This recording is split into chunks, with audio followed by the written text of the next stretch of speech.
Bonjour les amis.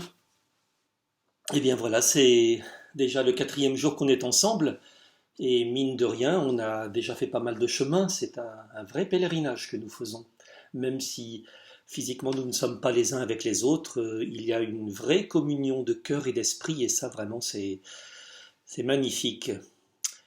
Voilà, c'est donc le dernier jour, il faut le vivre à fond, mais en même temps il faut le vivre comme la veille d'un nouveau temps qui va commencer demain.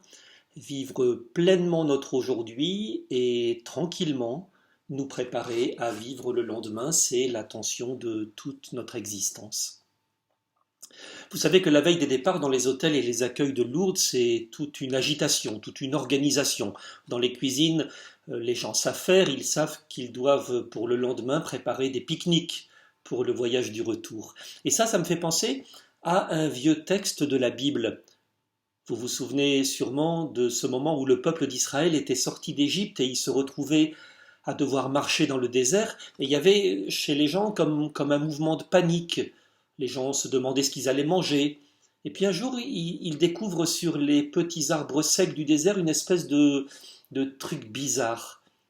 Euh, Il y en a un qui se risque à goûter ça et c'est mangeable. Et même ça a un peu de goût. Alors ils se disent manhu en hébreu. Manhu ça veut dire c'est quoi ce truc? Et nous on a traduit ça par la manne. Eh bien ça c'est une conviction forte des juifs et des chrétiens que nous sommes. C'est que Dieu, jour après jour, donne ce dont nous avons besoin pour vivre.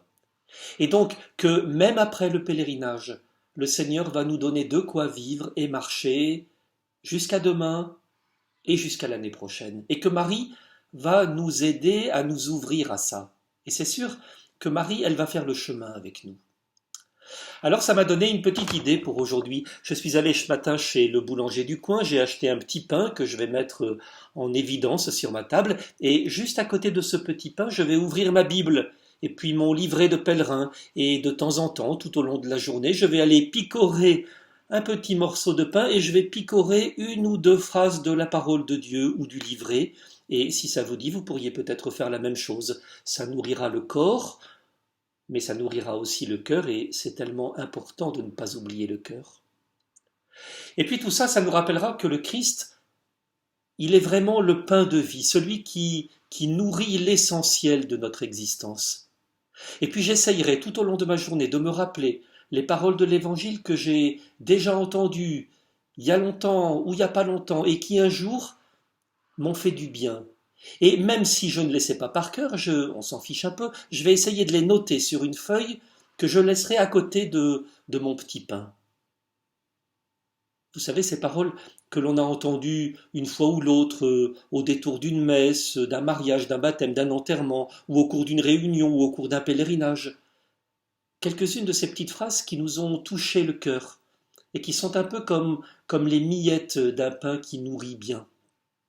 Faites donc cet exercice et vous allez voir que c'est très impressionnant parce que toute cette manne que le Seigneur nous a donnée jour après jour, faites-en une petite collection de vitamines pour le chemin à parcourir encore. Et soyez certains que ce que le Seigneur vous a dit un jour, c'est du pour toujours et que sa parole est toujours actuelle. Et puis, en regardant le pain qui est sur ma table, je penserai aussi à tous ceux et toutes celles qui sont pour moi comme du bon pain. Et je dirais une fois de plus un grand merci à Dieu de me nourrir par tous ces gens-là. Et je demanderai aussi au Seigneur de me rendre pour les autres un peu plus comestible et de faire de moi, s'il le désire, un bon pain frais et pas un pain rassis sur lequel on risque toujours de se casser les dents. Qu'il fasse de moi, s'il le désire, quelqu'un de savoureux pour que les autres, à mon contact, puissent toujours trouver de quoi vivre. Parce que c'est ça la vie que Dieu promet, c'est de nous donner les uns aux autres pour qu'on devienne les uns et les autres davantage vivants et vivants de sa vie. Et bien c'est ça aussi le message de Lourdes. C'est Marie qui vient nous inviter à vivre toute notre vie en mémoire de Jésus, qui est le pain vivant venu du ciel, et de vivre une vie, allez, craquante, comme un bon pain sorti de chez le boulanger. Il faut qu'on cède à cela, les amis. C'est à cela que le Seigneur nous appelle et à rien d'autre. Allez, je vous souhaite aujourd'hui et demain et après-demain encore d'être un bon pain pour les autres et dans les jours qui viennent. Passez une bonne journée et que votre vie entière soit un pèlerinage aux sources. Bonne journée.